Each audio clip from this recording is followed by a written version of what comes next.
raised in Islam 10 years ago at the age of 31. I was born in Colombia, and I was born into a Catholic family. Since a very young age, I was very involved in the church, and especially in the choirs. At the age of 6, I started singing in all the Christmas events and Easter events, and I was pretty much into it. And that's how my life developed. I was very close to the church, especially anything that had to be with music, I was into it. I joined a choir, a children choir, and I was being always active in the church. So when I finished my high school, I realized the love I had for music, and I wanted to move forward to it. And I knew I had a very, very strong potential as a singer.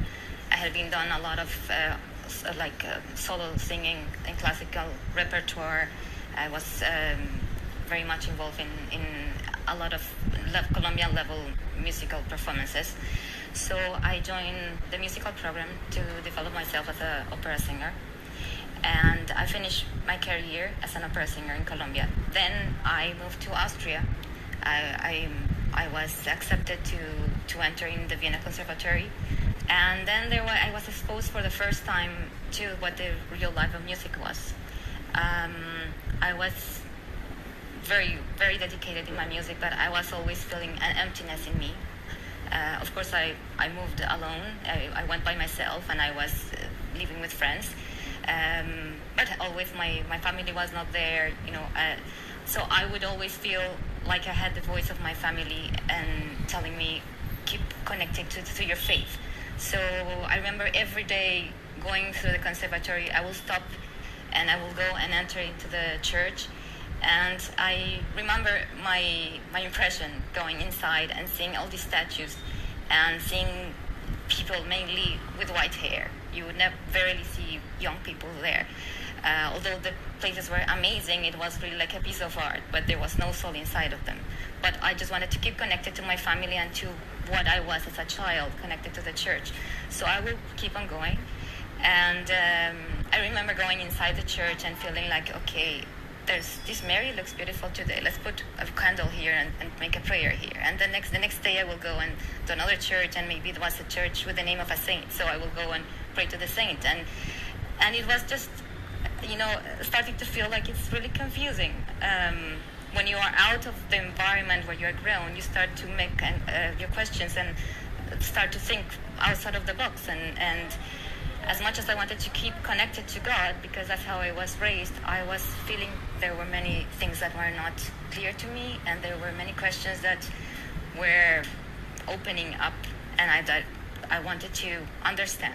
But I knew since the beginning that I arrived to Austria that once I would finish my degree, I wouldn't like to stay there. I felt like I was completing my degree to please my family. I grew up feeling that I wanted to please everybody, and I felt that with my singing I made many people happy. I could bring peace. I could make a religious event, a wedding, beautiful.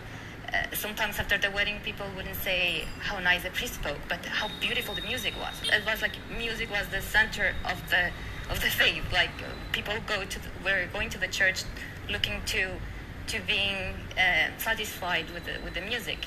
People will go to these amazing cathedrals just to hear the music. And once the big pieces of the repertoire were done, halfway the mass, suddenly the church would be empty. I remember Japanese buses stopping just next to the cathedrals, and then the church would be full of people. And once the communion started, that usually if you think about Schubert, like masses or Mozart masses, the music goes into the communion, and then after that, once the communion was over, the church was empty, and the priest was really upset. Once I continued studying, and I was about to reach my final diploma, my final degree, I remember feeling this sense of loneliness and confusion and frustration and not clarity where my life was going towards to. I was raised to be somebody helpful in society, very caring, very loving. My family has done amazing charity work, and I grew up with all that. And then I would see how the behavior of people in the music world was the opposite, an environment of one pushing the other one or doing things that were not right in order to show or to glow. And I couldn't see myself doing that. It was very difficult because I knew there was a big expectation behind what I was doing. So I remember very well, maybe 2 months before finishing my degree, and going, like, it was late, and I remembered this prayer I did. And that day, I felt for the first time I'm not praying to a saint or to the Virgin or to Jesus. I felt I was praying with the real, truly God. And I was saying, please guide me. I'm completely lost. I don't know what I should do with my life. So please guide me. And it was a very truly a prayer for guidance. And I had the opportunity at that moment either to go to Spain and join an aunt, or to apply to move as an immigrant to Canada. I applied, and it was amazing. After 3 months, just at the moment of my degree being finished, I got the acceptance to move to Canada. So I felt this is a clear sign. I should go there.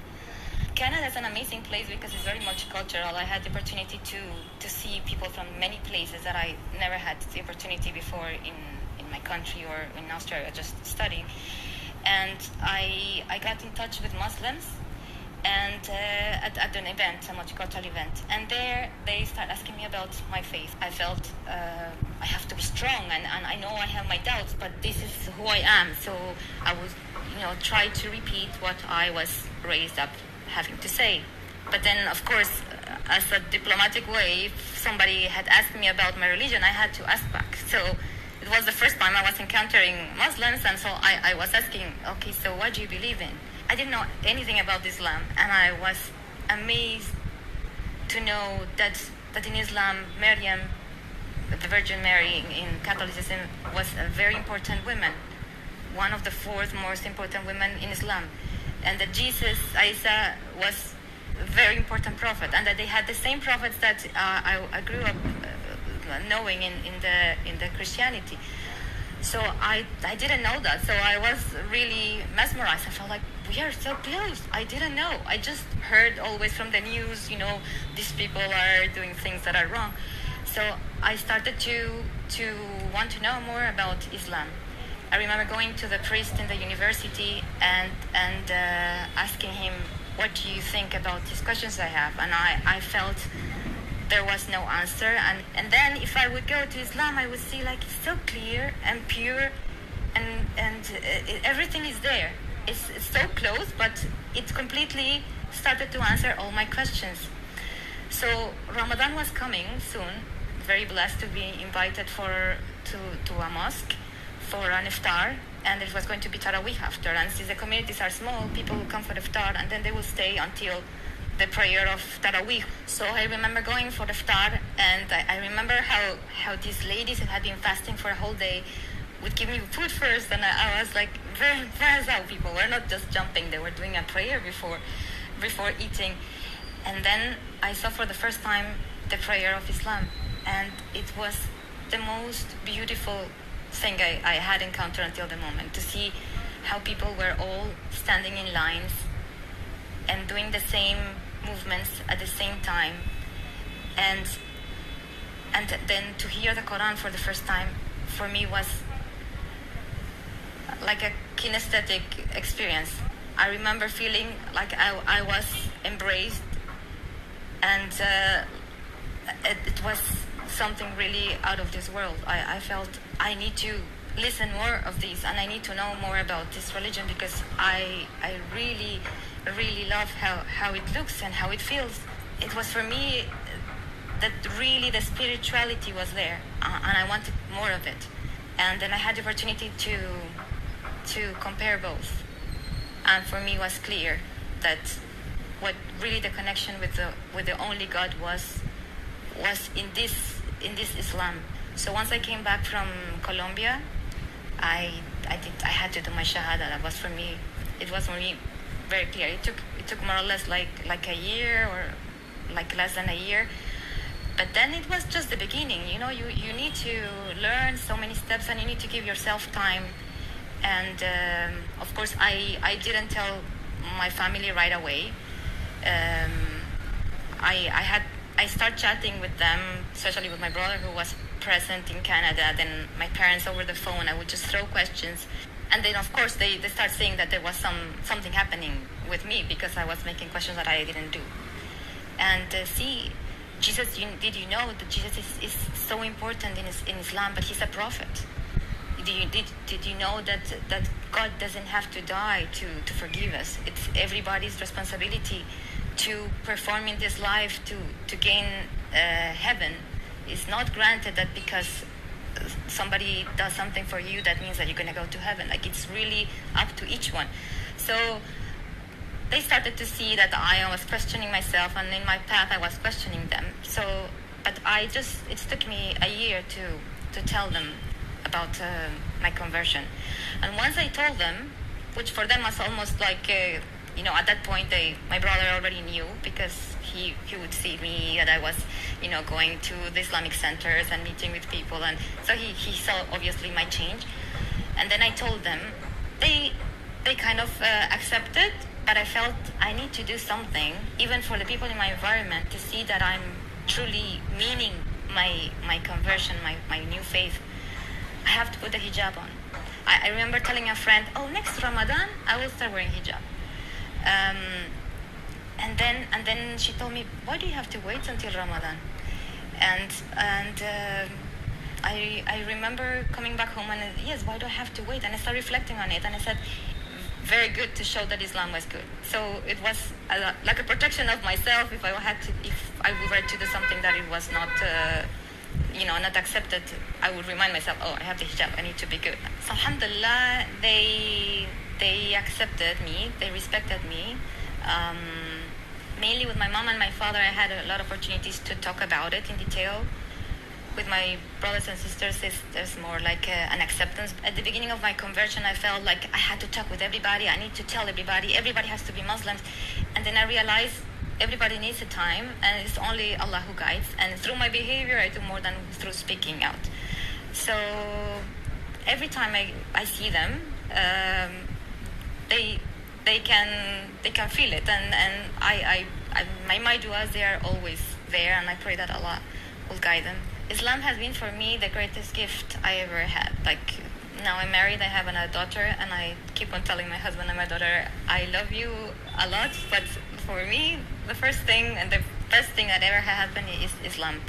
It completely took away all the questions I had and all the anxiety I had, and gave me this peace and this light and this clarity that I didn't have before.